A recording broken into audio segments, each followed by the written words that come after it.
My amputation wasn't something that I had to go to the hospital. The condition is bad, let's amputate the leg. No, it was a traumatic amputation right at the accident scene. I lost one of my leg below my knee.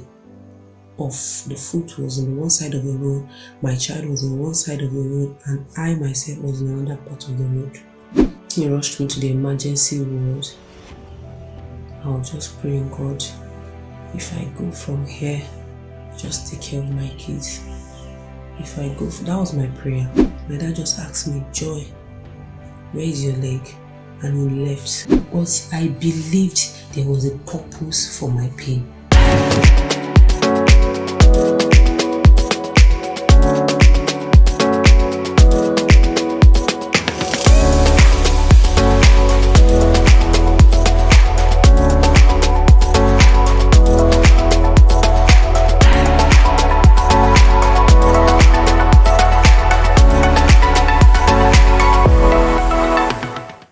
Everybody, welcome to my channel. My name is Ayobami Abraham, and in today's video I'm going to be bringing you an interesting story. I'm bringing to you a lady, her name, or a sister, her name is Joy, and I knew Joy after her wedding. I saw her picture on Facebook, and my auntie was getting married, and I showed the picture to my auntie, and she said, oh, she loves Joy's dress, right? And so I kind of like got in touch with Sister Joy, and she connected me with the person who made her dress. And then I told my auntie, oh, you know, this is the contact. And anyway, that's how we started rolling, and we've been in touch since then. Today she's going to be sharing with us a story about how she became an amputee. It's not something that people share a lot.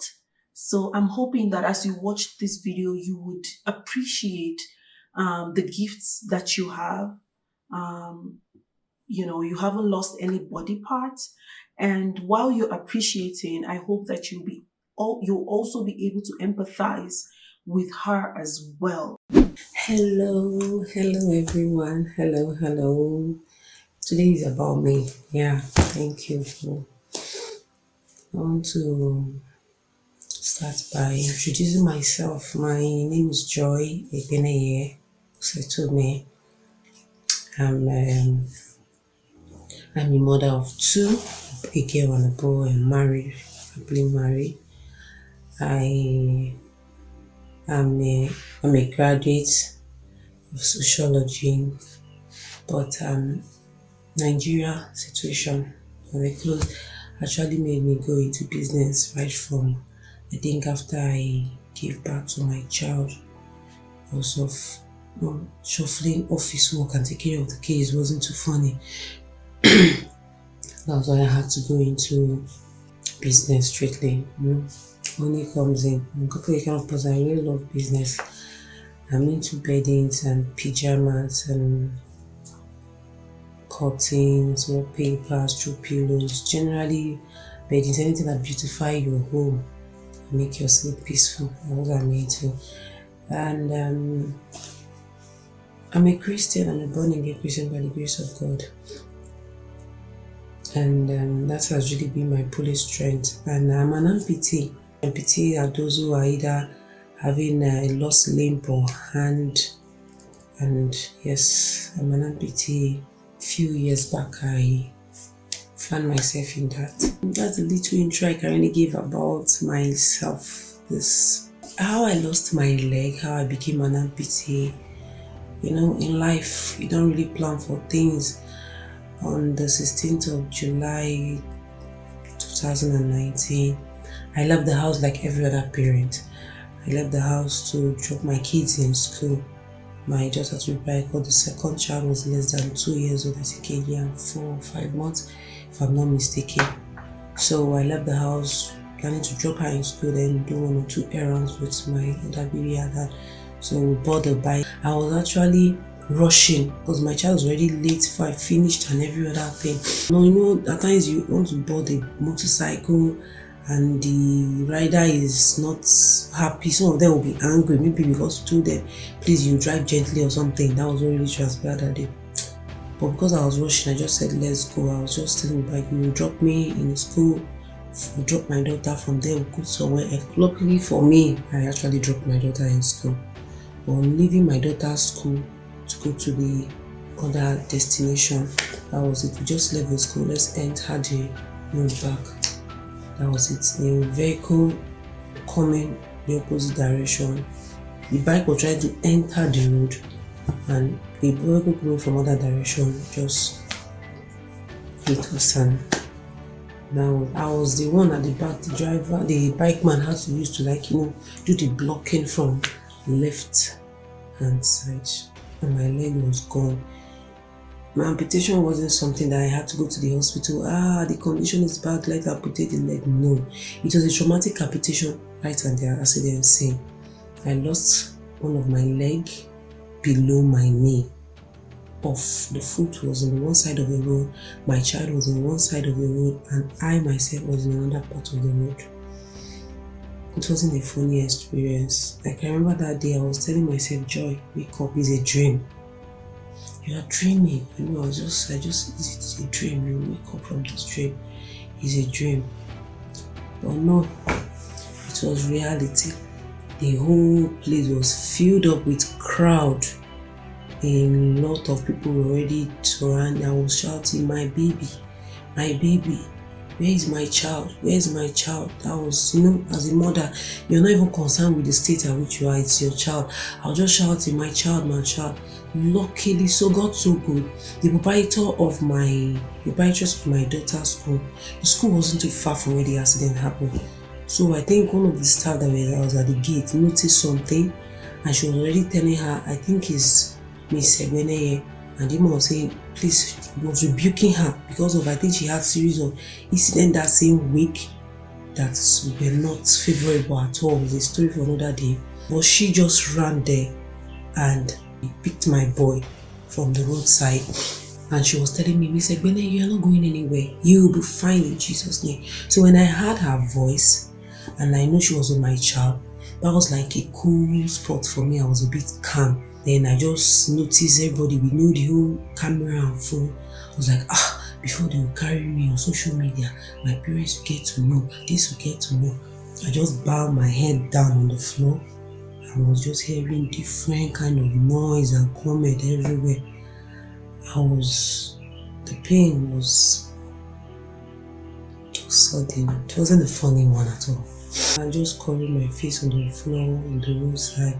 Before I think a vehicle came, let's take this lady to the hospital, let's take her to the hospital. A velos came, they put me at the back of the velos. Because I noticed my leg wasn't there. My leg was swollen, as in, when you blow air into a balloon, that was how that particular foot, from the feet there, from the amputated part below my knee, down to my hip. It was swollen like a balloon. It wasn't, I thank God. I really thank God.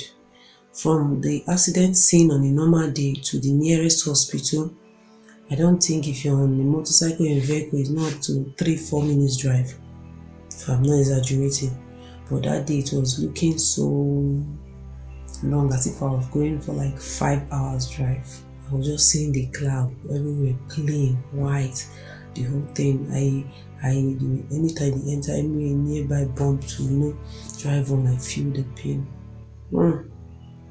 They go to the hospitals. He rushed me to the emergency ward. I was just praying, God, if I go from here, just take care of my kids. That was my prayer. I wasn't even concerned about anything. God, if I go from here, just take care of my kids. And that was my prayer all through. And bless God, when I got to the hospital, the first hospital we actually go to, they didn't manage the scene very well. In Nigeria and their head system, they all wrapped the leg with, like, I remember there was carton, because when they were undressing my leg in the next hospital, there was carton bandage. They kept on giving me sedative to go down with the pain, kept on asking me questions, and I didn't pass out. I experienced the whole thing. I remember in the first hospital, I told them, instead of, after calling my husband, I said, I can't call my mom. I'll call my dad as a man. My dad is this very tough kind of person. I said, let me call him. I called my dad. When my dad came, My dad just asked me, Joy, where is your leg? And he left. He couldn't take it. I asked him, even as in, he couldn't stand when he got out. They had to hold him outside. And then I knew, Joy, you are on this on your own, and it just have to be God alone. My group pastor came because I think my proprietress called him. My group pastor came, Pastor Adirewale. God will bless that man for me. He came, just held my hands and just prayed a short prayer. There was peace within me. I felt peace. I felt relaxed. I felt like nothing was happening. I felt, Joy, you're going to be okay. And that was it. There's a still voice that came in, Joy. And David did well to encourage himself in the Lord. You have to encourage yourself. Because anybody that ran into the accident scene, people that were aware, everybody that ran in will run out. I remember only one particular sister that was able to stay with me. She was just fanning me because the fan in the room wasn't working well. One day I will tell my story for you. After that, from one hospital, then they took me to the final one because the first one they managed it well, or they attended to me and did surgery, and also noticed that I had a broken femur bone. Apart from the leg being up on the same leg, my femur bone was shattered. And I blessed God. Everything went on fine. God took control, because coupled with the damage that was done on my femur bone, I would have been above the knee amputee. The leg would have been amputated from there. But thank God for how God took control and everything. I really bless the name of God. The adjustment process, I must tell you, it wasn't funny. The adjustment process has not been funny at all. Starting to, live a different life entirely. But I thank God for the strength. I thank God for the Church of God, my brethren in the faith, men, where I was, I must say, they took my matter like it was a general matter. Everyone was there for me. They were there, right from my group pastor, my regional overseer, my district pastor. That man was a father to the core. They took my matter on them. Things were just smoke filled out. If that was the pulling strength for me. When you're in problem and you don't have anybody to run to, you don't even have anybody to be a support stone for you, it's going to be double pain. But mine wasn't like that, because my brethren, my Christian brethren, loved ones were there for me. My family, they were there for me. Thank God for my mother, she too was there for me. She stayed with me in the hospital right from the very first day till I left the hospital. She was even shuffling between hospital and her because she was in a private firm. Thank God for all of my relatives and all that. The adjustment wasn't funny. I can remember the healing process. It was a bit fast. The healing was fast, because coupled with those that were in the hospital before me and those that even came to, I left as it was fast. My pulling strength was, I was happy. It's only when I know I am in pain, I try to close my eyes and talk, but I was happy. I was a bit relaxed. My pulling strength was at 1. My child was fine. Nothing happens to him. It was not even a scratch, my boy. Not even a scratch. That boy is very brilliant. This the way he take care of me, and always want to, mommy, your hair is old. Mommy, make your hair. He's always concerned as a child. Even till now, even my daughter, wow, that one, she just want to, massage my leg whenever I'm going through pain. You just remove my liner, remove my artificial limb. She just massage to with her magic hands. I have a video of something like that. I will post it one of those days when I have a serious opportunity to my story and everything. I can't really say it's my strength. Most people say I'm strong. My dear, it's been God. It has been God. And I must say, phantom pains have been there. Even till now, I still go through phantom pains. At night, I feel itching on the stones. That's the ending part of my tail. I feel itching. But when I try to touch the part, I can't, when you are, for example, you have itching, but then you touch it, you feel. But when I touch it, I feel where I'm having the itching is not there. I still feel connection with my amputated leg. It's buried now. I still feel connection. I touch it, I start boys. I try to, touch this and touch this and touch this. Still, I still feel that we call it phantom pain. Then apart from that, my broken femur bone, I had a surgery. They had an implant which I removed like 2 years back now. So the opening, and that place really itches me. The other day I was going through it, it was so painful. I was down. My daughter she just remembered there was a time they told me anytime it's itching, just carry ice or a cold. She just opened it. Mommy, why not put ice on it? Wow, these children, they are blessing. I thank God for them. I just carried it and I remember like, oh, thank you, my darling. And I put it there. After like a few minutes, I felt a relief. That's how life has actually been. So the adjustment process, it has been good, as I must say. And the phantom pains are not easy. They are still there. Once in a while, they come. Maybe when I have stressed myself with the limp, and it still happen. How I walk now, I now walk now. Most people that have seen me are now using an artificial leg here, and got so for good to me. 6 months after the accident, I was blessed. An NGO actually called on me and they helped me with an artificial leg which I've been using. Due for change now, though more than a year now, due for change, because I got it 6 months after my amputation. I think by February it was a 33 years. When I had it then, my stunt was still very big. The size, but now it has slimmed down with the healing process and everything. So the socket of the leg is not too okay, and the foot too is even getting broken already. The finances is not funny. That's why I pity most people that you steal them, they can't really afford the artificial leg. It's not funny at all. The least I can see, even with the least quality, is nothing less than 400, 500,000.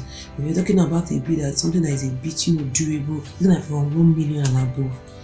It hasn't been funny. I'm still managing it because I use a walking stick still to support it, because that my broken femur bone affected the adjustment of my leg. From my knee to my stunt, there's a shift. So it's not too. So even if I use an artificial limb, I actually don't walk normal. But at times, if I wear a long gown and I use my walking stick, most people don't notice I even had an accident. They just maybe she had a bad leg because of how I walk. But bless God, I go to my children's school, and children, they just stare at me. Some are not even afraid. They just want to come and touch the leg. They want to touch it. The other day, the child was asking me, "What was this?" I said, "This your leg?" I was just still thinking. I said, "It's an artificial limb." He said, "What is an artificial limb?" I said, "It's a process." I said, "What is it?" I said, those that lost their leg or their limb, this is what they use." She said, "Can I touch it?" I said, "Yes." So I was just it was a funny thing to me. At times my daughter look at me because she has seen pictures of artificial limbs that are more better, and I say, "Mommy, when will you have a robot leg like this one?" And I said, "Don't worry, God will provide us, we'll get it." That has they have been supported, and thank God I drive. I actually learned how to drive after the accident. God provided the vehicle for me miraculously. That's the story for another day. God provided, so that I drive. I learned how to drive. Do you know, I actually learned how to drive in less than 3 hours, and since that day I've been driving. Something again I noticed, things I would have done in a normal day, I do it extraordinary now. Things that would have happened to me on a normal day, on maybe 4 hours, 5 hours, or it will take a week or so for me to get that thing. Since then, it has been just flash. Even my business, when people, that's why at times if I see these people that are having disability and I see them begging, I pity them, but I still feel, why not get something done with that? Don't be motivated, you're even struggling, but just relax. Even see some that nothing is even wrong with them, you see them soliciting for help or something. I've been doing things myself. I remember the day my daughter was asking me, "Mommy, when will your leg grow out?" And I made her believe there's ability in disability. I said, "Damn, who do everything for you?" You say, "Mommy." I said, "I cook for you, I bathe you, I take you to school, I sweep the house, I literally do almost everything, but I do that for you, right? Don't worry, when we get to heaven, Jesus will give me another leg." So since then, she have really stopped asking me that question. And now, I've really zeroed my mind from even my leg growing out. I don't want something that will bother me. I always put on a positive attitude. If you're the type that if I find a situation around me want to pull me down, I distance myself from it. I just want things that will make me happy and move on. So when I told her that, she has stopped asking me that question. I've not actually been bullied at all. I've not been seen like a less human since this. No. At times it has even been love from people, but at times I'm going and they look at me, say when I'm wearing maybe three shorter clothes, not a very long gown. Ah, sorry, the pity face. No, with that I just smile. I'm like, thank you, I'm okay, I'm okay. I'll just encourage you, I'm okay, and you're okay. I think one of these is I'll see how to go to hospitals and encourage those with amputation.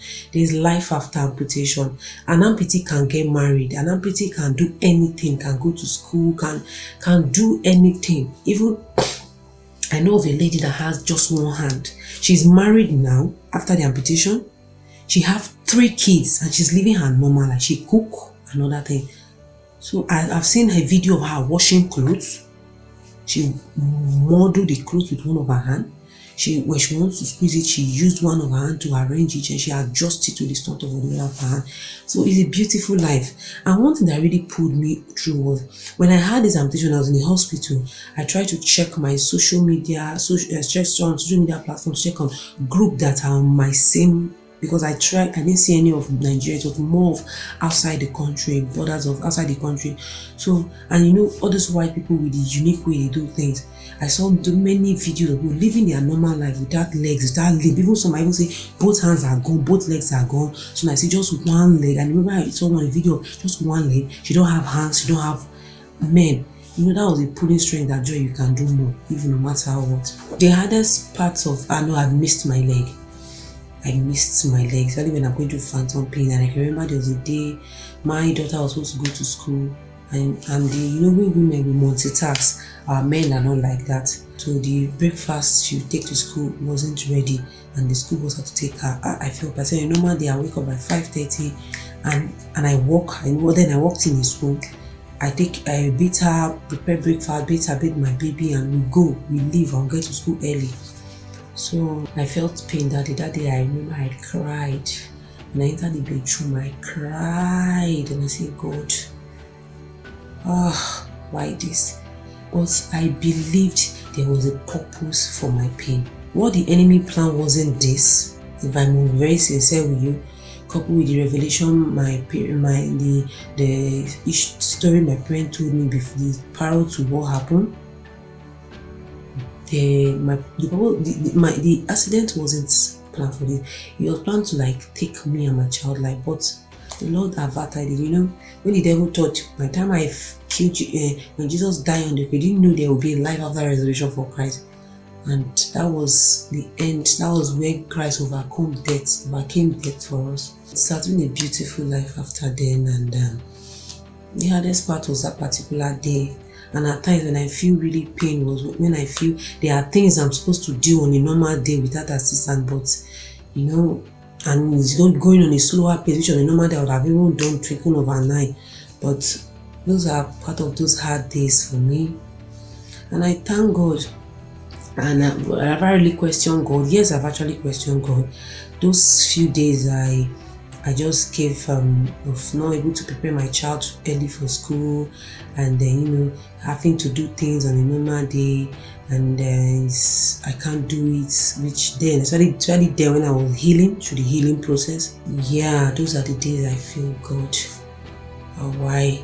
And I remember my regional overseer wife and in particular star came to me and said, Joy, there's a purpose for the pain. There's life. At the end of the tunnel, there's light at the end of the tunnel. I remember one of those days when after crying, someone called me, and that was Dr. Irene. Let me see here. She's an amputee to double name below the name amputee. She has an NGO. She called me. She spoke to me. She encouraged me. She gave me her testimony. So many people have different stories of why they had their leg amputated. There's some are health issues, some are accidents, diabetes, and so many issues. So when she talked to me, she even told me she'd written a book. She told me one led to amputation. Man, I felt relieved. So that particular day, I cried in the bathroom, felt pain, why I have an amputation, like God, why. She called me. I left the bathroom, I got the call. Someone called me, so person from this NGO will be coming to visit you, because I know she doesn't reside in Nigeria. I was like, really? So I actually called the person that connected me to them. The person self didn't even believe. Like, Joy, no, maybe he's sending somebody. I said, no. The information I got is that she will be coming.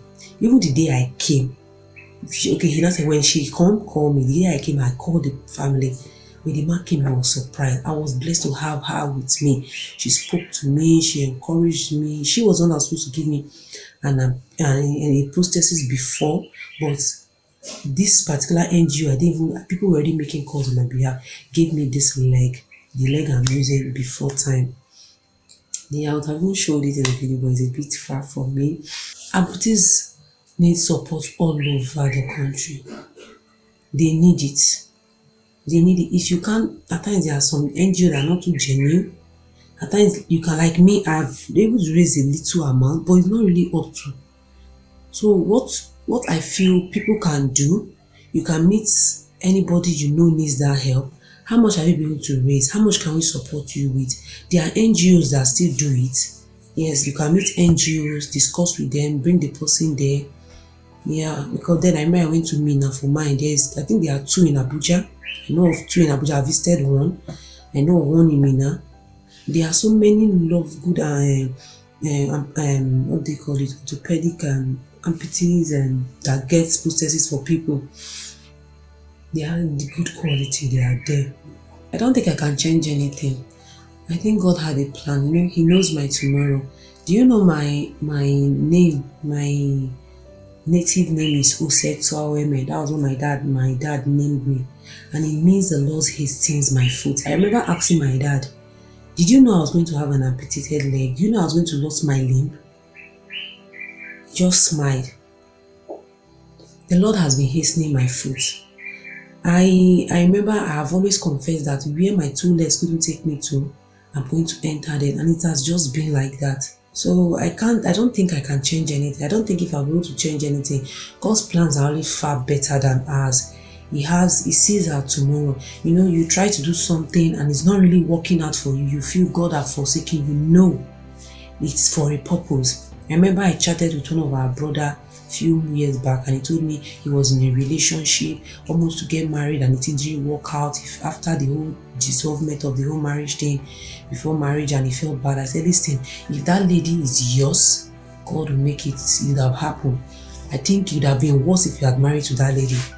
And now he's happily married. So at times God caught, we human beings, we just wanted fast. It's not always like that. God always have his plan. They say he knows our tomorrow from today. We human beings, is when we get to tomorrow, like, oh, that was why it actually happened today. God always know our tomorrow. We know where we are going. I'm not questioning God again. I always tell God the purpose of my pain. The pain wasn't funny. It wasn't funny. I'm thinking of having a platform, I tell my story. It wasn't funny, but I must say, the purpose of my pain, I will get it soon. I am going to see the face opening gradually. It's for a purpose. I can't go through this type of life and just die and go like that. No, I think it's for a purpose, and that purpose, it will surely come to pass. There's one thing again I also want to say. If you hear people going through problems, visit them. If you can't visit them, put a call across to them. Put a call across to them. Let them know you are aware. Encourage them. That was like a pulling strength for me. My brethren, DCL, Deeper Life Church in Kubwa region, they were there for me. They were there for me. If one person is leaving the hospital to see me, another person is entering. I remember Kubwa, Genius was looking like a crusade ground. People, they were there. Try and don't leave people. Don't feel another person. You do your own part. So many people that didn't come to see me. I remember I posted something on social media a few months after, and I said people will come miles for your ceremony, maybe for a burial ceremony of a particular person. But when you're going through pains issue, you will not see them. Mine wasn't like that. Try and check up on people. Try and encourage them. Try and send them text message. At times, financially, it mustn't even be the huge. Even if it's a kobo, a penny, it will go a long way for so many people. See me living, how people feel I'm strong. It's just God. It's been God all the way. And you can support Amputee through various means. You can pull a call to them, you can visit them, try to help them one or two things in life. You can pave way for them. I'm even telling someone, if I have a way to work an office job, it is a bit better because my business now is not too funny. It's not everyday thing. You can pave way for them, and little job, something that is not too strenuous, like an administrative job, you can get for them. Maybe if they are doing business, they do business. So many of them do business. No matter how little you can support them, you can, and God will really bless you. I have so many people that have touched me in one way or the other. I have been seeing miracles and ways of how God has been blessing them. You too can touch anyone you want to touch, and let God have His way. God will keep us generally. And my final word is this: God has been my number one supporting strength, and that's because I'm a child of God. If I was a normal person, I don't think I'd even like a normal, not being a real Christian, I don't think I would have been able to. I think it would be a different story. I don't think I would be able to survive the accident. I don't think I would survive the healing process. I don't think I would even survive my phase of life now. Family that are not related to me by blood, that are related to me by in Christ, have just been there for me. So I have so many fathers and mothers and sisters that are not related to me by blood now. And even my relatives that I even feel they were a bit distant, everybody is on me. So they don't even want to hear my issues. And they know, because they know I'm not the lazy type. Try to do something. Try to encourage somebody. That has been, and I'm always a happy type. No matter the pain, I put on a smiling face, and it's really helped. It heals the soul. And God, try to read scriptures, encourage yourself, music, ministry, administration, lots of encouragement that really pull the souls. Those were one thing that kept me through. Thank you for listening. I believe I'm able to bless one or two persons with this little words, few time. God bless you, everyone. God bless you. Before that, I think let's pray. Let's pray. Father, I thank you for this day. I bless you for the opportunity to come up, finally say my story to an extent. I pray as many that are listening to this will be encouraged. As many that are going through issues, pain, Lord, let them see that there is a purpose for their pain. Christ died on the cross. There was a purpose for his pain on the cross.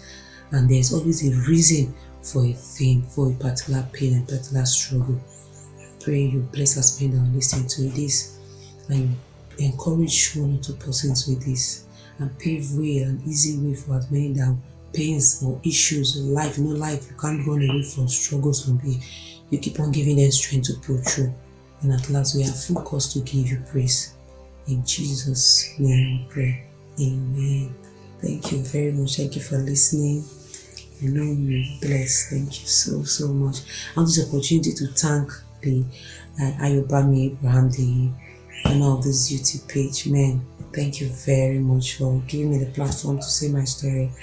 I think I really had it in mind to start this, but I think this is the first story. That was no second time. First time I had like a live YouTube discussion. That was after a year after, but this is the second one. Thank you very much. I really appreciate it.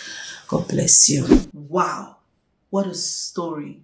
Such strength as well. A lot of people, it's a different thing if you're ill and you're in the hospital and then the person is discharged.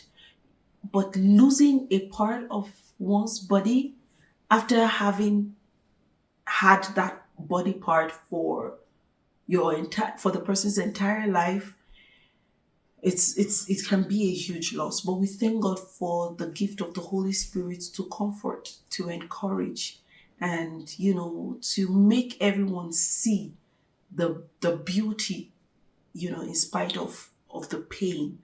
Thank you so much, Sister Joy, for sharing your story with us. I'm sure it has encouraged you. It has encouraged people out there. And it has also encouraged me as well. If you would like to support her, if you would like to, support in any way, please reach out to me on my email address here. And I will link you guys together. If you would like me to be the intermediary, I'm happy to be that intermediary as well. But anyway, you would like to support Sister Joy and her family will be greatly appreciated. Thank you once again. Please, in your prayers, let's remember her. Let's remember her family. And let's also remember other people like her who are going through a new form of ability, having lost a body part. I pray that God will strengthen and quicken each and every one of us in Jesus' name. Thank you all so much for watching. Until next time, bye.